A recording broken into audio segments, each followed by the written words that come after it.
'Twas the night before Christmas, when all through the house not a creature was stirring, not even a mouse. The stockings were hung by the chimney with care, in hopes that St. Nicholas soon would be there. The children were nestled all snug in their beds, while visions of sugar plums danced in their heads.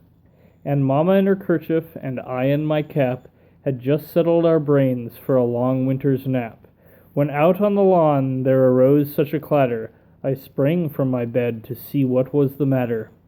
Away to the window I flew like a flash, tore open the shutters, and threw up the sash. The moon on the breast of the new fallen snow gave a lustre of midday to objects below, when what to my wondering eyes did appear but a miniature sleigh and 8 tiny reindeer. With a little old driver so lively and quick, I knew in a moment he must be Saint Nick. More rapid than eagles his coursers they came, and he whistled and shouted and called them by name.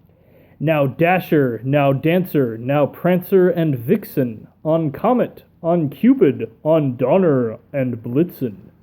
To the top of the porch, to the top of the wall, now dash away, dash away, dash away all.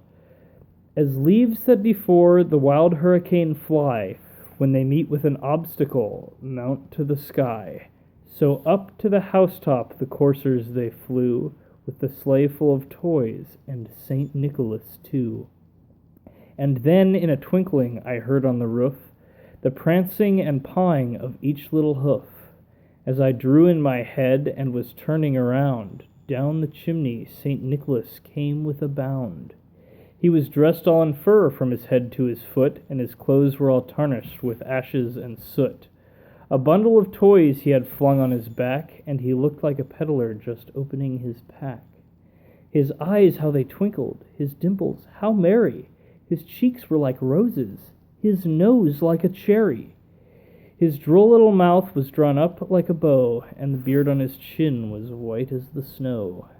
The stump of a pipe he held tight in his teeth, and the smoke it encircled hid his head like a wreath.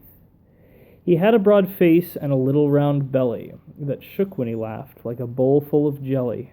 He was chubby and plump, a right jolly old elf, and I laughed when I saw him, in spite of myself.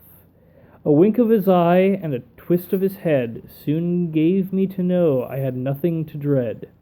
He spoke not a word, but went straight to his work, and filled all the stockings, then turned with a jerk, and laying his finger side of his nose, and giving a nod, up the chimney he rose. He sprang to his sleigh, to his team gave a whistle, and away they all flew like the down of a thistle. But I heard him exclaim, ere he drove out of sight, "Happy Christmas to all, and to all a good night."